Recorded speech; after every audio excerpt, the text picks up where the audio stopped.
What's up, guys? This is Von the Journalist here, back to give you guys a video on Tyrese Haliburton and Killian Hayes. Which of the two guards is going to be better pick incoming draft that's coming up in a couple of days?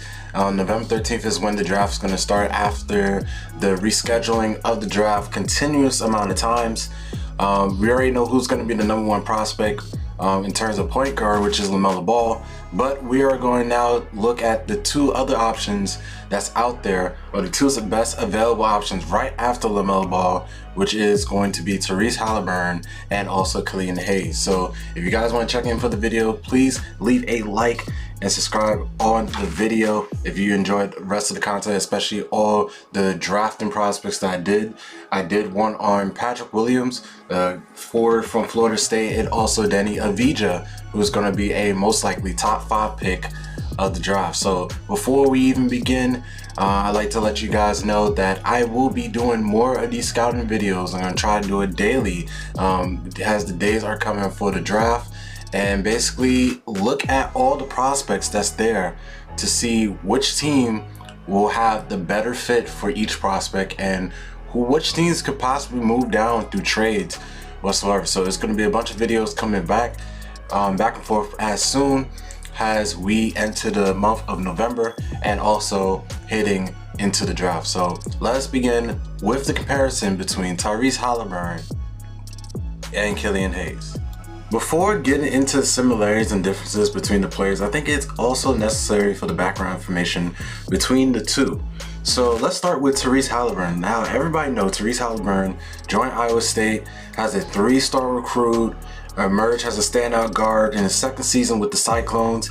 He managed his starting job as a sophomore, but became more an integral part of the offense in 22 games. He led the team in 4 of the 5 categories: in points, where he averaged 15.2, rebounds 5.9, assists 6.5, and steals 2.5. However, the Cyclones just didn't have enough firepower to contend with some of the more loaded teams in the Big 12. As a result, they finished in a very low 12-20 record, but just in a good case of size, Haliburton found himself in a really good class of his own and showcased his talent. Now, with Haliburton has really good size at point guard, being a 6'5" guard with 6 to 7.5 wingspan. It allows him to guard either position and even check some small forwards in the case if you're considering small ball NBA style. He's a fluid athlete who changes speeds, has very long strides, polished footwork, smooth body control, and just got to develop a little bit more physically.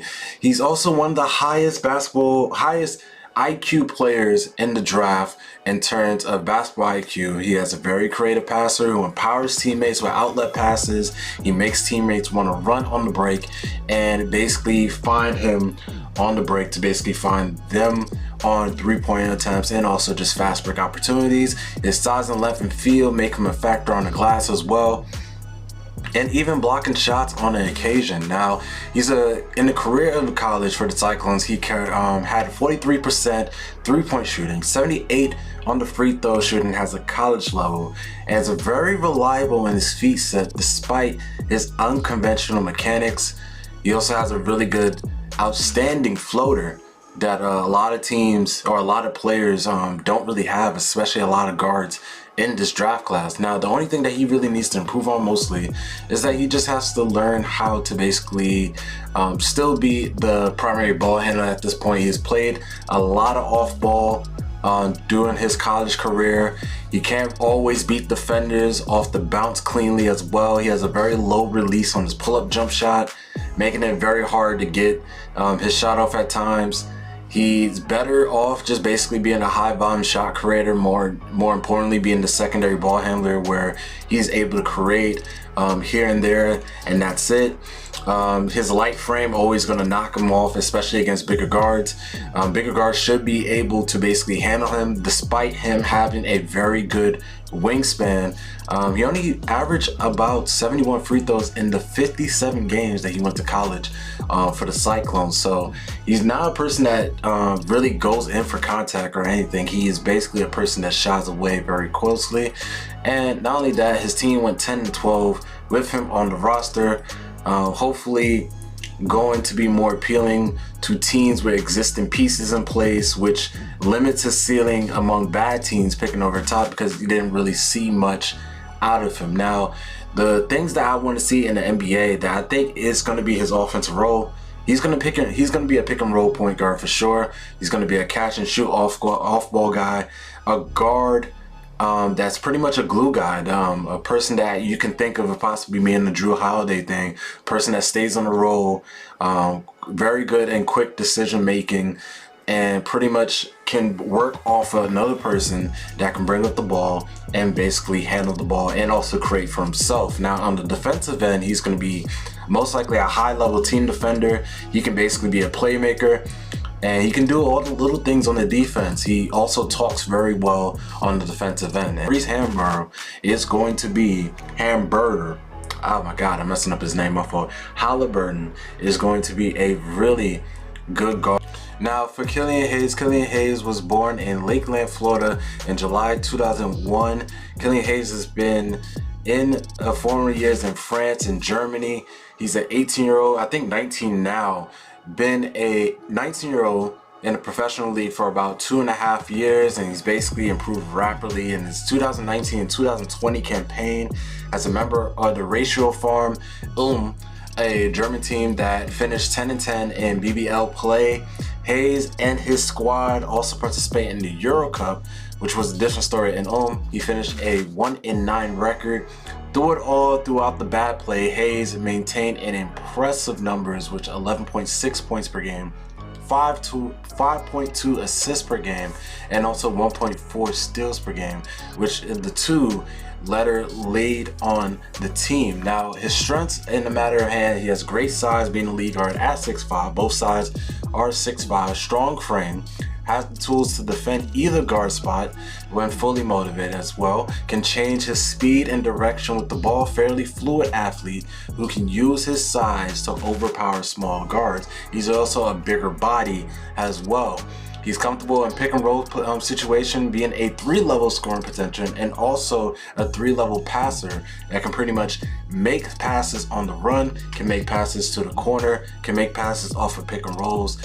He can even rise up into a mid-range pull-ups or even bounce out with a 3-step back. Show glimpses. Also has a finesse finisher with his left hand in the paint.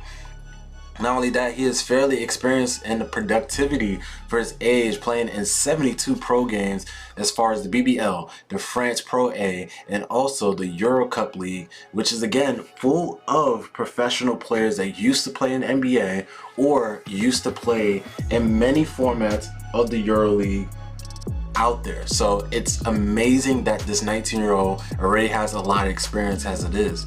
Now the things that he needs to improve on mostly is he's very average athletically in terms of bursting, vertical explosion. He struggled to be with aggressive ball pressure as well. He's mostly a left dominant player as well. His willingness to use his right hand limits him on the floor as much as possible. Another thing is he doesn't get to the free throw line at a high rate, but does attack and does have a percentage where I think it's 71% most of the time that he does get to the line more than Haliburton in terms of basically driving to the lane and trying to cause fouls. And another thing is the defensive intensity comes and goes. He struggles with speedy guards, again more bigger body. The speedy guards usually get past them despite him using his big frame to knock them off as much as possible. Now his offensive role that I feel like he can do is be a lead guard with exceptional passing and great vision, really good at pick and roll and whatever, but also be a potential to be a really good off-ball player in terms of basically developing the shot, and also could be a really good ISO player in terms of breaking this man down one-on-one. Now his defensive role is going to be a guard defender who is able to go into 1, 2, and 3 liners, especially against small ball 3s or pretty much small ball 2s. He's not a great perimeter defender, but he's not a total liability. He does a great job defending the pick and roll as well, and he has a pretty good instinct on the off-ball defense for his age. Now, let's more go into the similarities between the two players. Now, Now, aside from being a fantastic players on bad squads, respectively for Haliburton with Iowa State and Hayes with his overseas adventures, Hayes and Haliburton share some of the physical similarities. As I mentioned, guys, 6'5" is the height for both of them. The only difference is Hayes is a little bit more stockier. He tips in at 216. Haliburton only weighs about 175 pounds. His edge comes from a form of length. Haliburton boasts a 7'5" or 7-foot wingspan, roughly 4 or 5 inches a little bit longer than Hayes. Now let's get into Tyrese Haliburton and Killian Hayes as far as differences, and also let's bring up some similarities between the two as well, besides from their height, wingspan, and pretty much physical attributions towards them. Haliburton length plays an amazing role on the defensive end. How much steals he can amass and how much disruption he can cause. On top of that, he has this intensity and also anticipation using his hands. And even though he gambles a lot and doesn't come up with most of those steals, those extra inches on his arm forces this passer to adjust, which alone forces a lot of turnovers.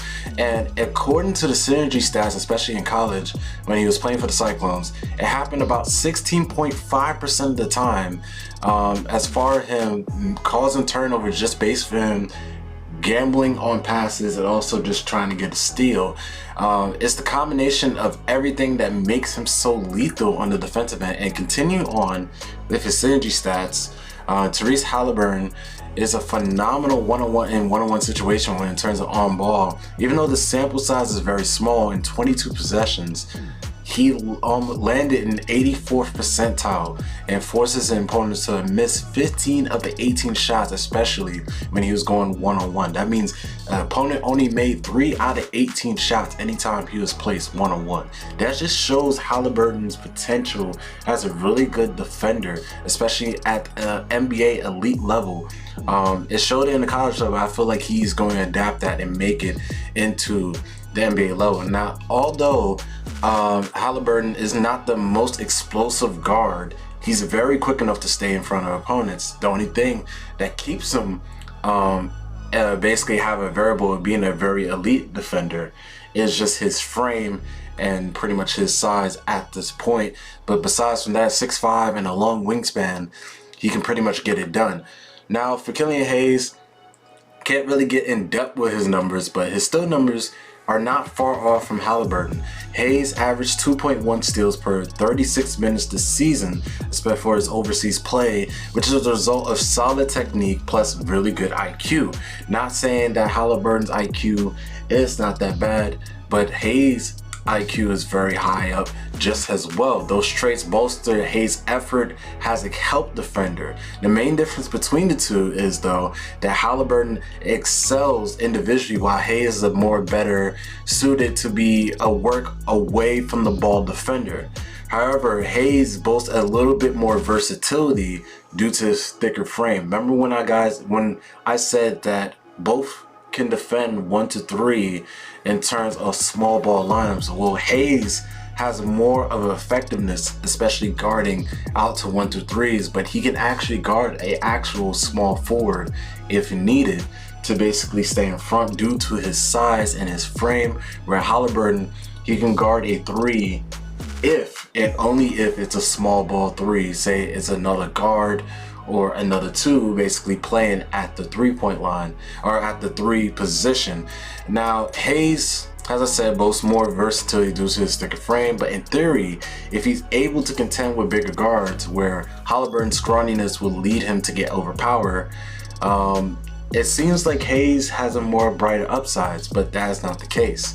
As far as Haliburton defense goes, I would take him and edge him over Hayes in terms of how elite he is on the individual side and also as a team defender, where Hayes is more of a keep away team defender type of guy, and he shows effort but just doesn't lack the speed to basically guard against quicker guards. Now let's get into their passing in terms of playmaking, because again, this is the point guard position and this is the things that we need to look out for.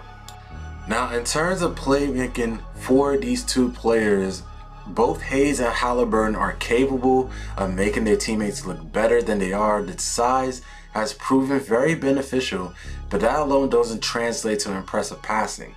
Playing point guard requires an immense amount of ability, and Haliburton separates himself just so slightly from his French counterpart, which is Hayes. Haliburton is a monster in transition.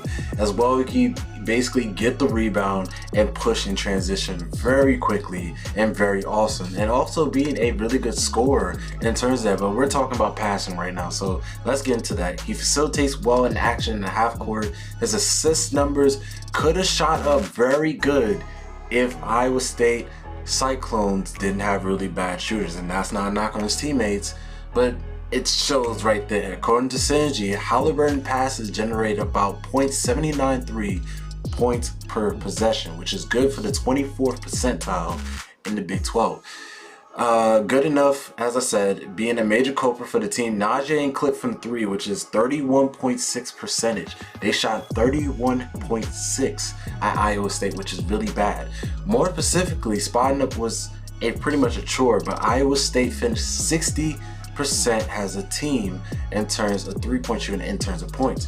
Haliburton boasted it considerably, mustering 103 points on 72 possessions. Meaning almost every time Haliburton had the ball, it generated for points, compared to his teammates. Whenever Haliburton did not touch the ball, it was 61 points out of 116 possessions. Overall, the team shot 23 out of 103 in the scenarios that Haliburton did not touch the ball, which is astounding because Haliburton basically boasts the talent to basically create and generate off the ball, which I don't understand why the coach didn't really give him the ball that much to basically be an on-ball player and basically take on the ball and take on the responsibility of leading the team as far as offense. Even though he scored the most points off ball and scored on ball, it just seems though they use him more on off-ball sets. Now, Haliburton did not distribute crisp passes every time, but he doesn't deserve most of the blame, especially when the rollsmen and cutters finished at a much higher rate, 63 to 64 percentile respectively, meaning his guys pretty much could not finish plays whatsoever. But the thing that I find most impressive about Haliburton is his assist to turnover ratio. With 2.8 turnovers to his 6.5, Haliburton doesn't give the basketball away too often. Here's the difference between Haliburton and Hayes now. Hayes, although is a reliable floor general, his assist to turnover ratio sits at 1.68. It's not a bad mark, but there's some issue with his decision making. And again, Hayes just turned 19. He has a little bit more experience against basically guys that play professional ball at a high level, so the competition was more stiffer at the time. He had to basically learn and adapt very quickly at a very young age. So it kind of is a outstanding difference between their age difference. Again, Haliburton is a year and a half older than Hayes as well. Things that Hayes can basically improve on is basically, well, studying film. And then next year, I feel as though Hayes could easily be at Haliburton's level in terms of decision making. But who would you rather have right now? A person that's very adept at decision making, or somebody that is just learning and bending the curve? I'll take Haliburton at this point of aspect. Now let's talk about both of them overall offensively. Now, one sizable difference between Haliburton and Hayes is their perimeter shooting. Hayes is very bad at it, while Haliburton is very good at it. Overall, Tyrese Haliburton, remarkable efficiency and converted about 50.4% of his shots this past season. Now, from the 3, he shot about 41.9% on 5.6 attempts, meaning almost near 6 attempts from the 3-point line. He buried almost near half of his shot attempts with 41.9%.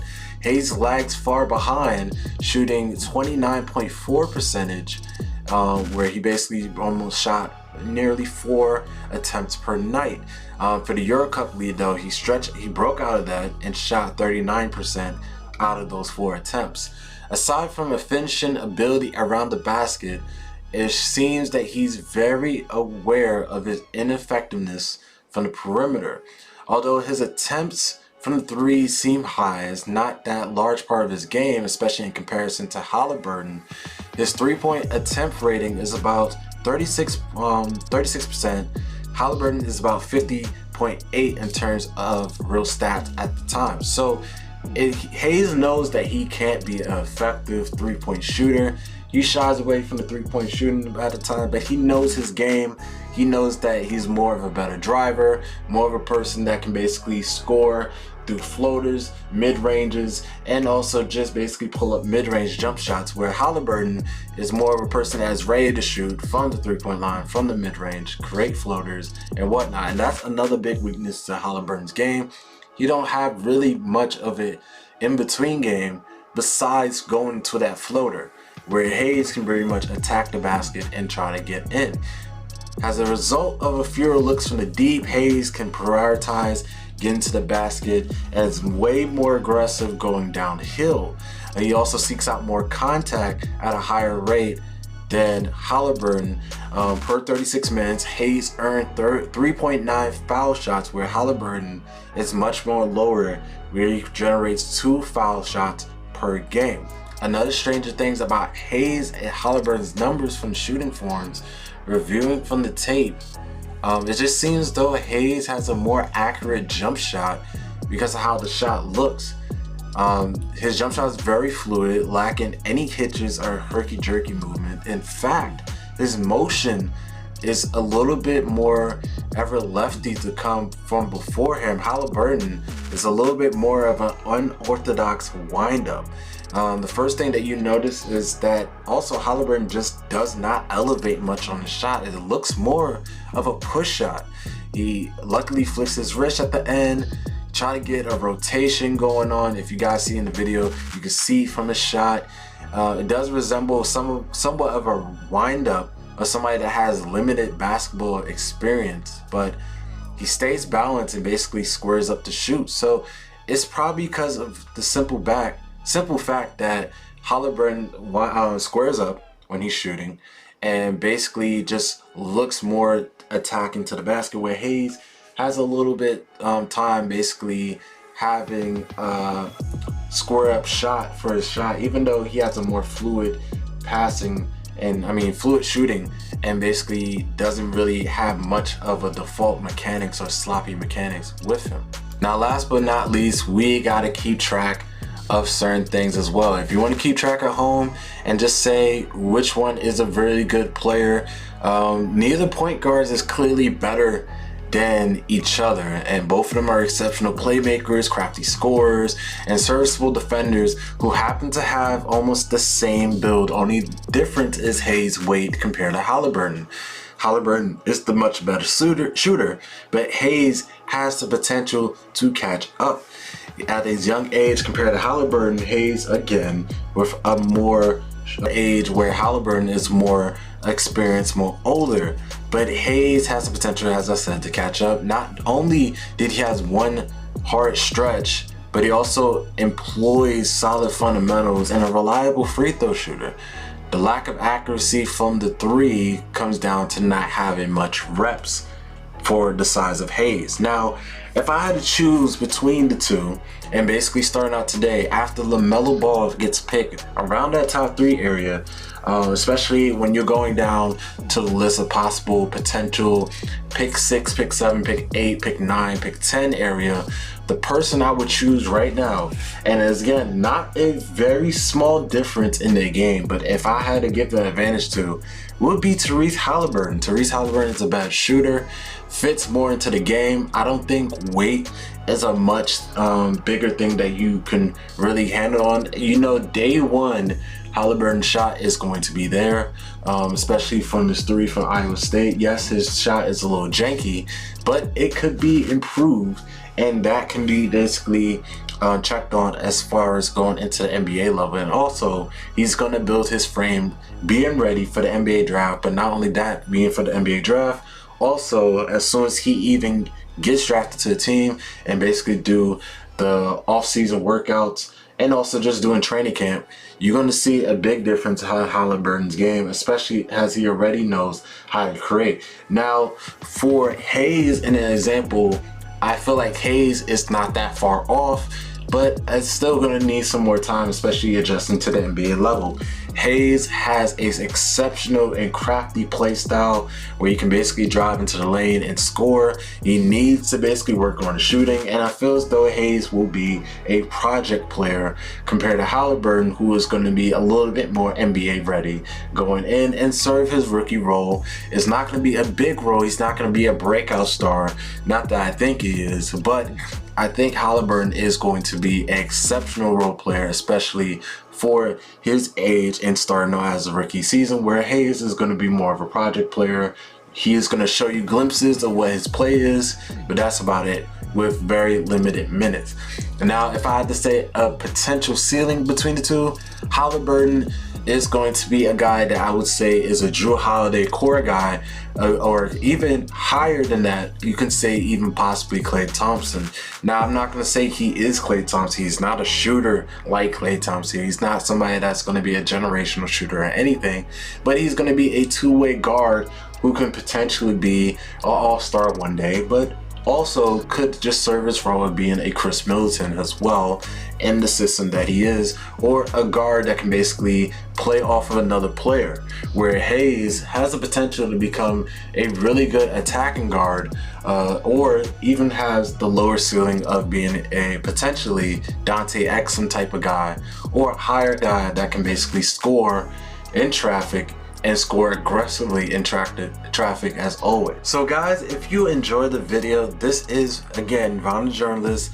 I've been here for a long time. The last video that I did was around July, but I'm here for good. I'm going to be continuing doing videos more and more often, especially during these drafts, and especially as the days of the draft coming by November 13th. So I cannot wait to express more content. Guys, if you guys did not know as well, I also stream on Twitch on Von the Gamer 1. Now you can see the difference, Von the Journalist and Von the Gamer.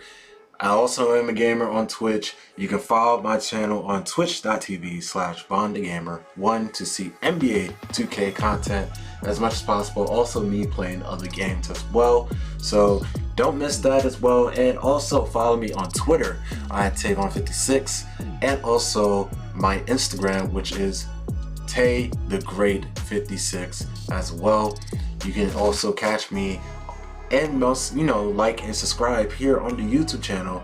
As I said, guys, we're gonna be having a lot more content. So thank you guys for tuning in to this video, especially between the two comparison. I had fun doing this. I had fun gathering up the info and the data as well. And we're gonna be out of here. Appreciate everybody that tuned in.